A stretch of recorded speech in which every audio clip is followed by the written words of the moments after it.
జై శ్రీమన్నారాయణ. నేను మీ icon astrologer Gattupalli Suresh Babu. ఈరోజు మనము ప్రత్యేకమైనటువంటి విశేషాలు ఏంటంటే, కొత్త సంవత్సరం వచ్చింది, 2025 సంవత్సరం వచ్చింది. కాబట్టి ఈ సంవత్సరంలో ద్వాదశ రాశుల వారు అందరికీ కూడా ఎప్పటి నుంచో ఉన్నటువంటి దోషాలన్నీ కూడా తొలగిపోయేసి అన్ని రకాలుగా బాగుండేలాగా ఉంటుంది. కాబట్టి ఈ 2025 సంవత్సరంలో అందరికీ కూడా సుఖశాంతులు, ధనధాన్యాలు, అలానే పెళ్ళిళ్ళు కాని వాటికి పెళ్ళిళ్ళు అయ్యేసి, పిల్లలు పుట్టిన వాళ్ళకి పిల్లలు పుట్టేసి, ఆర్థికంగా వెనకబడిన వాళ్ళందరూ ముందుకు వచ్చేసి, దారిద్ర్య రేఖ కన్నా దిగువలో ఉన్న వాళ్ళందరూ కూడా ఆ అదృశ్య రేఖకి భిన్నంగా ఉండేసి విధంగా ఉండేలాగా అందరికి కూడా బాగుండాలని కోరుకుంటూ, అలానే మనకిప్పుడు కొన్ని గ్రహాలు, మనకి ఉన్నటువంటి గ్రహాలు ఏవైతే ఉన్నాయో ఇవి గ్రహ మార్పిడి వల్ల వచ్చేటువంటి మార్పులు, ఆ గ్రహ మార్పిడి వల్ల జరిగేటువంటి పరిణామాలు, పరిస్థితులు, ఈ అనుకూలతగా ఉండేందుకు ఏ గ్రహం ఏ స్థానంలో ఉంటే ఏం జరుగుతుంది, ఏ గ్రహం ఎక్కడ మనకి ఏ ప్లేస్లో ఉండడం వల్ల శుభ అశుభ దృష్టిలు ఎలా ఉంటాయి, దీనివల్ల మనకి ఏం జరుగుతుందనే దానికి చూసినట్లయితే కనుక మనం ఈరోజు టాపిక్లో మాట్లాడుకునేది ఏంటంటే కుజగ్రహం. ఈ కుజగ్రహం అనేది మనకి చాలా శుభ దృష్టి ఉండడం వల్ల అశుభ దృష్టి ఉండడం వల్ల ఏం జరుగుతుంది, ఏ రాశి వారికి ఏ స్థానంలో కుజుడు ఉండటం వల్ల మంచి జరుగుతుంది, ఈ కుజగ్రహం ఎలాంటి పనులు చేస్తుంది, ఈ కుజగ్రహంతో వేరే గ్రహాలు ఏమైనా కూటమితో ఉన్నప్పుడు ఎలాంటి పనులు చేసుకోవచ్చు అనేదానికి మనం ఒక్కసారి చూద్దాం, వివరణ చూద్దాము. అయితే మనకి ఏదైతే ఈ యొక్క ద్వాదశ రాశుల్లో ఒకటి ధనుసు రాశి, ఈ ధనుసు రాశి వారికి మనకి అనుకున్నట్టుగానే ఈ కుజునికి సంబంధించినటువంటి దోషాలు, ఈ దోషాలతో పాటు కుజ దశ అంతర్దశ నడుస్తుంటే కూడా వాళ్ళకి ఎలా ఉంటుంది, ఈ కుజుడు వెనకంజులో మారడం ద్వారా కర్కాటక రాశి నుంచి మిథున రాశికి రావడం ద్వారా ఏంటంటే మనకి మిథున రాశికి వచ్చాడు. కాబట్టి ఈ మిథున రాశిలో ఉన్నంత వరకు కూడా 7వ స్థానంలో కుజుడు ఉండడం జరుగుతుంది. కాబట్టి ఈ యొక్క ధనుసు రాశి వారికి 7వ స్థానంలో కుజుడు ఉండడం వలన వాళ్ళకి జరిగేటువంటి లోతుపాతులు, నష్ట లాభాలు ఎలా ఉంటాయంటే వీళ్ళకి అంతా కూడా బాగానే ఉంటుంది. ఇంట్లో అంటే ఏదైతే ఈ యొక్క ధనుసు రాశి వారు ఉన్నారో ఈ ధనుసు రాశి వారు ఇంట్లో కొంతమేర వెసులుబాటు అంటే బాగానే ఉంటుందని చెప్పొచ్చు. ఫైనాన్షియల్ పరంగా ఆర్థికంగా బాగుంటుంది. అయితే జాబులో మాత్రము కొంత మీ పై స్థాయి ఉన్నవారు మీ మీద కోపడడం, గొడవ పడడం, మీరు జాబు సరిగా చేయట్లేదు అనుకోవడం ఇలాంటివి ఉంటాయి. జాబులో మీకు కొంతమేర ఆ జాబు ఎక్స్చేంజ్ అవ్వడం కానీ లేకపోతే ప్రమోషన్స్ రావడం కానీ ఆగిపోయేటువంటి తత్వం కనిపిస్తూ ఉంది. కాబట్టి కొంతమేర మీ పై వారితో జాగ్రత్తగా ఉండండి. పై వారితో అంటే పై ఫ్లోర్లో కాదు, మీ పై స్థాయి వాళ్ళతో కొంతమేర జాగ్రత్తగా ఉండండి. అలానే మీ జాబ్ పర్పస్గా నరదిష్టి, నరఘోష కూడా ఎక్కువగానే కనబడుతుంది. కాబట్టి ఆ మేర కొంత జాగ్రత్తగా ఉండండి. ఎదుటి వాళ్ళతో మాట్లాడేటప్పుడు కూడా జాగ్రత్తగా ఉండండి. ఎక్కడైనా ప్రయాణం చేసేటప్పుడు కూడా కొంతమేర జాగ్రత్తగా ఉండండి. ఎందుకంటే ఈ యొక్క ఏదైతే ధనుసు రాశి వారు ఉన్నారో వీళ్ళు కూర్చున్న దగ్గర ఎంతవరకైనా చేయగలుగుతారు. ఏదైనా ప్రయాణం చేయాలి, అలసటగా ఎక్కువ అయిపోతారు. కాబట్టి ప్రయాణాల్లో కానీ రిస్క్ చేసేటువంటి పనులు ఏవైతే ఉన్నాయో అవి కొంతమేర ధనుసు రాశి వారు చేయకుండా ఉండడం మంచిది. సలహాలు ఇవ్వడం, మాట్లాడడం, మాటల ద్వారా సంపాదించడం, తెలివితేటల ద్వారా డబ్బు సంపాదించేటువంటి గుణాలు ఎక్కువ కనిపిస్తూ ఉన్నాయి.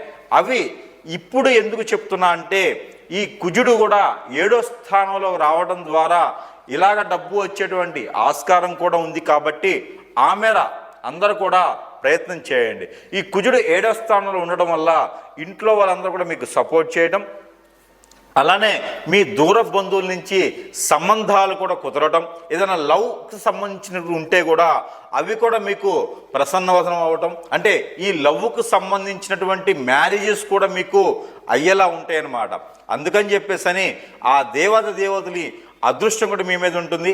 ఆ గ్రహాలకు సంబంధించినటువంటి ఏవైతే శని భగవానుడు, గురు భగవానుడు యొక్క శుభదృష్టి మీ మీద ఉన్నట్లయితే, మీకు గురు దశ, గురు అంతర్దశ, శని మహర్దశ నడుస్తున్నట్టయితే కూడా మీ మీద శుభదృష్టి ఉన్నట్లయితే అవి కూడా మీకు పరిగణిస్తాయి. కాబట్టి ఆ ఒక గ్రహాల శుభదృష్టి మీ మీద ఉన్నట్లయితే మనం అనుకున్నటువంటి అన్నీ కూడా మీకు నెరవేరేలా ఉంటాయి.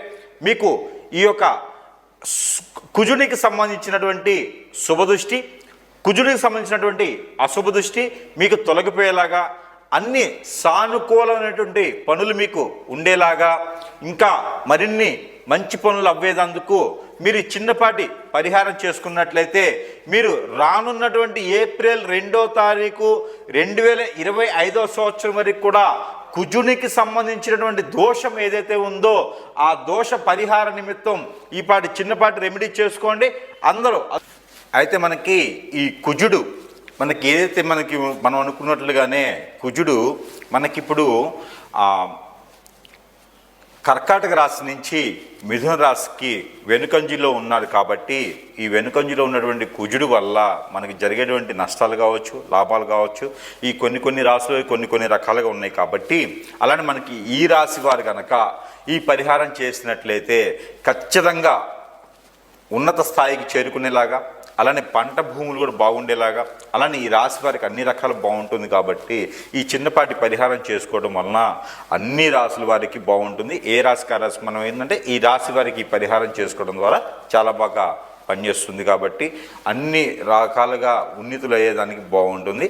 అయితే మనకి రాశి వారు చేసుకోవాల్సిన పరిహారం ఏంటంటే, ప్రతి వారం రోజులో ఒక రోజునే సరే, మంగళవారం లేదా గురువారం లేదా శుక్రవారం అయినా సరే, ఇక్కడైనా అమ్మవారు ఆలయాలు ఉంటే కనుక ఆ అమ్మవారి ఆలయాలు అంటే పార్వతీమాత, గౌరీమాత లేదా మానసాదేవి అమ్మవారు, కనకదుర్గమ్మ అమ్మవారు లేదా లలితాదేవి అమ్మవారు, ఇలా అమ్మవారి ఆలయాలు ఉంటే కనుక ఆ ఆలయాల్లో కుంకుమ అర్చన చేయించడం, ఆ కుంకుమ తీసుకొచ్చి ఆడవారైతే మనక నుదును పెట్టుకోవడం, మగవారైతే కంఠానికి ధరించుకోవడం వలన ఉన్నటువంటి రుమ్మతులు అన్నీ తొలగిపోయేసి అన్ని రకాలుగా బాగుండేదానికి, అదృష్టం ఉండేదానికి చాలా బాగుంటుంది. అలానే ఈ కుంకుమ అర్చన ఒకటే కాకుండా ఈ రాశి వారు మరొకటి ఏంటంటే, ఎర్ర కుక్కలు ఉంటాయి బయట బజార్లో, బజారు కుక్కలు అంటారు, ఎర్ర కుక్కలు మనకు రోడ్ల మీద తిరుగుతూ ఉంటాయి అన్నమాట. ఆ కుక్కలకి గనక గోధుమ రొట్టెలు, ఏవైతే మనకి ఈ యొక్క దోషాలు సంబంధించిన కానీ ఏదైతే మనకి కోరికలు ఉంటాయి, ఏవైతే కోరికలు ఉన్నాయో, అంటే ఎంత వయసు వచ్చిన పెళ్లి కానిటువంటి వాళ్ళు కానీ ఉంటారు కదా మనం ముందుగా అనుకున్నట్టుగా, అయితే ఈ రాశి వారు ప్రత్యేకంగా ఏదైతే గోధుమ రొట్టెలు ఉంటాయో ఆ గోధుమ రొట్టెల మీద తేనె, ఈ తేనె కుక్కలు కొన్ని అయితే మనకి ఒరిజినల్ తేనె అయితే కుక్కలు తినవు, అయితే మనకి తేనె లేకుండా ఇలా మనకి తేనె అయితే ఒరిజినల్ కాకుండా ఉండేటువంటి దాబర్ లాంటి తేనెలు అయితే మీకు బాగానే ఉంటుంది. అవైతే ప్రాసెస్ చేసినాయి కాబట్టి కుక్కలు కూడా తింటాయి. ఒకవేళ తేనె దొరకని పక్షాన మీకు చెరకు రసం కానీ లేదా బెల్లం కానీ దొరుకుతుంది. ఈ బెల్లం మనము చిన్నగా రసంలా చేసేసి ఆ బెల్లం రసంతో కనుక మనము ఏవైతే కోరికలు ఉన్నాయో ఆ కోరికలన్నీ కూడా ఈ గోధుమ రొట్టెల మీద రాచి, ఆ రాసినటువంటి గోధుమ రొట్టెలు ఏవైతే ఉన్నాయో అవి కుక్కకి తినిపించడం ద్వారా లేదా ఆవుకు తినిపించడం ద్వారా కూడా మీకున్నటువంటి రుమ్మతులన్నీ కూడా తొలగిపోయేదానికి ఎక్కువ ఆస్కారంగా ఉంది. ఏదైతే మనం అనుకున్నటువంటిగా ఈ రాశివారు ఈ యొక్క 4 నెలల పాటు ఉండేటువంటి ఈ యొక్క కుజుడిది ఒక దశ కావచ్చు, కుజుడి అంతర్దశ కావచ్చు, నడిచేటువంటి అందరూ కూడా ఈ యొక్క పరిహారం చేసుకున్నట్లయితే కనుక ఆ కుజుడితో ఉన్నటువంటి దోషాలన్నీ కూడా తొలగిపోయేలా ఉంటాయి. కాబట్టి ఈ యొక్క చిన్న పరిహారం చేసుకుంటే మరీ మంచిది.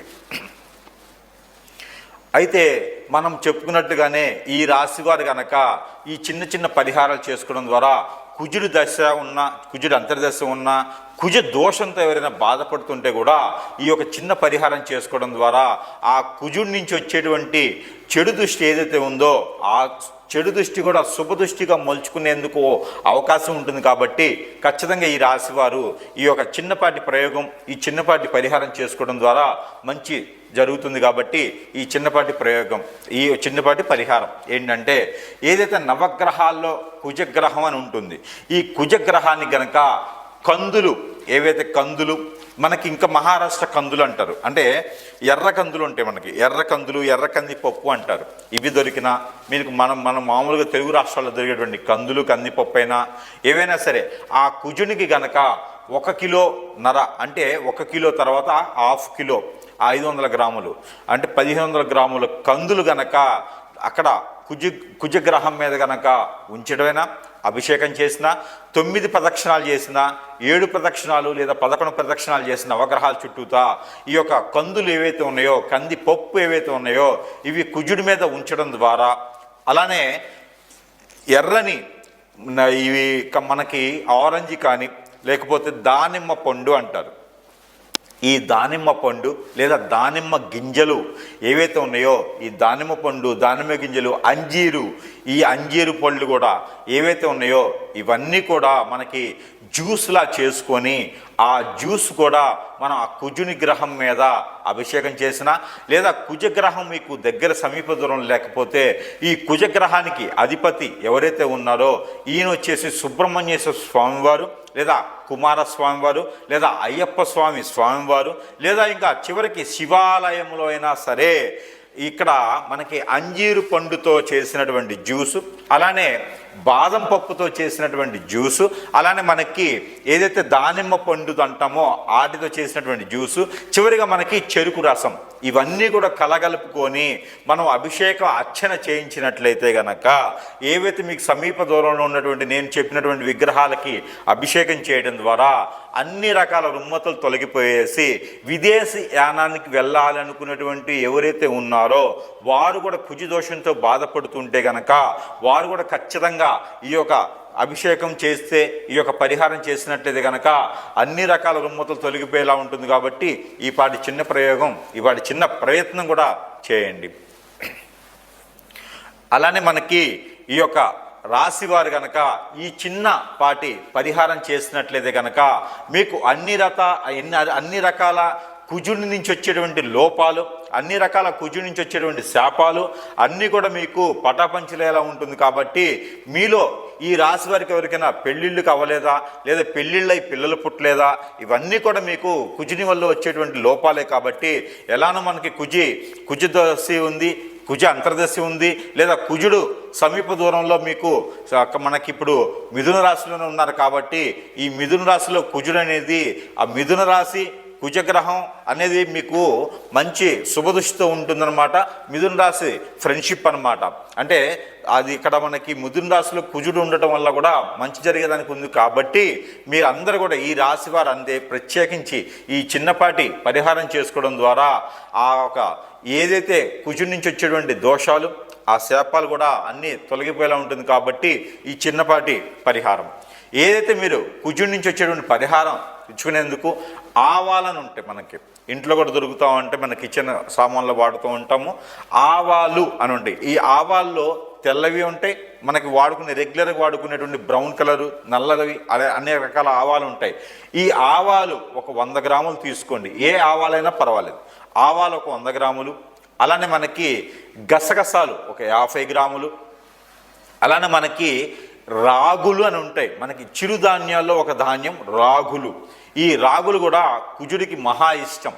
ఈ రాగులు కూడా తీసుకొని ఇవన్నీ కూడా కలగలుపుకొని ఏదైతే మీకు గ్రామ దేవత అంటారు, అమ్మవారి ఆలయం గ్రామ దేవత అంటారు. ఈ గ్రామ దేవత ఆలయాల్లో కనుక మీరు ఆ గ్రామదేవత ఆలయంలో ఉంచినట్లయితే, ఆ గ్రామదేవత ఆలయము ఏదైతే ధ్వజస్తంభం ఉంటుందో అక్కడ కూడా ఈ ఆవాలు ఉంచినట్లయితే, ఈ ఆవాలు అమ్మవారి దగ్గర ఉంచేటప్పుడు మీరు మనసులో ఏమైనా కోరికలున్నా, మనసులో ఏమైనా దోషాలు పోవాలనుకున్నా కూడా సమర్పించుకొని ఆ ఒక కోరికలు అన్నీ కూడా నెరవేరాలనే ఒక అమ్మవారికి మనస్ఫూర్తిగా సమర్పించుకొని 5 నారికేళాలు కనుక మీరు గ్రామదేవత అమ్మవారికి కనుక సమర్పించినట్లయితే, మీ ఊరి సమీపంలో గ్రామదేవత లేకపోతే బొడ్రాయి అని అంటారు, ఈ పల్లెటూరు వెళ్తే బొడ్రాయి అని ఉంటుంది. ఈ బొడ్రాయి దగ్గర ఈ ఒక నేను చెప్పినటువంటి ఆవాలతో పాటు మీరు ఇంకా కూడా వేస్తే కనుకుంటా బాదం పప్పు కూడా అక్కడ వదలవచ్చు. బాదం పప్పు కూడా అక్కడ ఆ బొడ్రాయి దగ్గర కావచ్చు, గ్రామదేవతల అమ్మవారి దగ్గర కావచ్చు, ఈ బొడ్రాయి దగ్గర కూడా పెట్టినట్టయితే మీకు మంచి జరిగేదానికి, మీలో ఉన్నటువంటి దోషాలన్నీ విముక్తి అయ్యేదానికి ఉంటుంది. కాబట్టి ఈ పాత్రం అదృష్టం అనేది అందరూ కూడా ఈ చిన్న చిన్న పరిహారాలు చేసుకొని ఈ రాశివారు అదృష్టవంతులు అయ్యేసి అందరికి కూడా పెళ్ళిళ్ళు అవ్వాలి, పెళ్ళిళ్ళు అయిన వారికి పిల్లలు పుట్టాలి, అందరూ కూడా ఉద్యోగులు అవ్వాలనుకుంటే కనుక ఈ కుజదోష పరిహార నిమిత్తంగా ఈ చిన్నపాటి పరిహారాలు చేసుకుంటే మరీ మంచిది. ఇంకో రోడ్ ఉంది. అభిషేకం ఏదైతే తేనె ఉంటుందో ఈ తేనెలో కనుక టమాటా రసం కలిపేసి మనం అభిషేకం చేసుకోవడం ద్వారా కూడా ఎవరికి చేయాలి అభిషేకం అంటే నవగ్రహాల్లో ఉన్నటువంటి కుజగ్రహానికి, అలానే మనకి కుజగ్రహం మీకు సమీప దూరంలో లేకపోతే కనుక ఈ టమాటా లేకుండా ఓన్లీ బాదం పప్పుతో అయినా మీరు అభిషేకం చేసుకోవచ్చు. అంజీరు బాదం కలిపినటువంటి అభిషేకాన్ని మీరు అక్కడ ఉన్నటువంటి సుబ్రహ్మణ్యేశ్వర స్వామి వారి ఆలయంలో లేదా పుట్ట దగ్గర ఉన్నటువంటి పడిగల మీదైనా ఈ అభిషేకం చేసుకోవడం ద్వారా ఈ కుజగ్రహానికి సంబంధించినటువంటి దోషాలన్నీ కూడా పటాపంచలేదానికి ఆస్కారం ఎక్కువ కనిపిస్తూ ఉంది. అలానే మీకు ప్రతినిత్యం 12 రాసుల వారు అందరికీ కూడా చెప్పదగింది ఏంటంటే, ప్రతి ఒక్కరూ చేయగలిగినటువంటి రెమెడీ ఒకటి ఉన్నది. అది ఏంటంటే, ఆవాలు మనకి తెల్లవైన నల్లవైన బ్రౌన్ కలర్ అయిన ఆవాలు తీసుకొని ఒక 50 గ్రాముల ఆవాలు, ఒక 50 గ్రాములు నల్ల నువ్వులు, ఒక 50 గ్రాములు గసగసాలు, ఒక 50 గ్రాముల జీడిపప్పు, ఇవన్నీ కూడా తీసుకొని చిక్కుడు గింజలను దొరుకుతాయి మనకి సీడ్. ఈ మనకి పచారీ షాపుల్లో కానీ లేకపోతే సీడ్ అమ్మేటువంటి షాపుల్లో కానీ దొరుకుతాయి. ఈ చిక్కుడు గింజలు కూడా తీసుకొని మీరు ఇవన్నీ కూడా కలగలుపుకొని రోజుకొక 2-3 స్పూన్లు చొప్పును తీసుకొని ఇలా క్లాక్ వైజ్గా కళ్ళ ముందు నుంచి ఇలా తీసుకుంటూ ఇలా 7 సార్లు దిష్టి తీసుకొని 12 రాసుల వారు అందరికీ కూడా ఇలా 7 సార్లు దిష్టి తీసుకొని మీకు రోడ్డు విరువైపులా అంటే రోడ్డు పక్కన కనుక వేసినట్లయితే, పారేటువంటి నీటిలో వేసినట్లయితే మీకు అవి కాల్చినట్లు కూడా కాల్చుకోవచ్చు. ఇవి కాల్చినట్టయితే కనుక మీకు కుజదోషం నుంచి విముక్తి లభిస్తుంది, మీకు ఖచ్చితంగా పెళ్ళిళ్ళు అవుతాయి. ఈ చిన్నపాటి రెమెడీ 12 రాసుల వారు అందరూ కూడా ప్రత్యక్షం చేయవచ్చు. మరొకటి ఉంది, మీకు ఇంకా ఆరోగ్య సమస్యలు కానీ ఈ కుజదోషానికి సంబంధించింది కానీ ఇంకేమైనా ఉంటే కూడా మీకు ఆ దోషాలన్నీ కూడా పటాపంచలేందుకు మిరియాలు కూడా ఇందులో కలుపుకున్నట్లయితే మీ ఆర్థిక స్థితిగతులు, మీ ఆరోగ్య సమస్యలు కూడా తొలగిపోయేలా ఉంటుంది. కాబట్టి మనం చెప్పుకున్నటువంటి ఆవాలు, గసగసాలు, బాదం పప్పు వీటన్నిటితో పాటు మిరియాలు కూడా కలుపుకొని దిష్టి తీసుకోవాలి. ఏవైనా సరే ఒక 2 స్పూన్లు అన్ని కలగలిసి 2-3 స్పూన్లు కనుక మీరు దిష్టి తీసుకున్నట్లయితే కనుక ఈ రుమ్మతులన్నీ తొలగిపోయేలా ఉంటుంది. కాబట్టి ఆ మాత్రం ప్రయత్నం చేసి 12 రాసుల వారు అందరూ కూడా సుఖశాంతులతో ఉండాలని కోరుకుంటా ఉన్నాను. జై శ్రీమన్నారాయణ.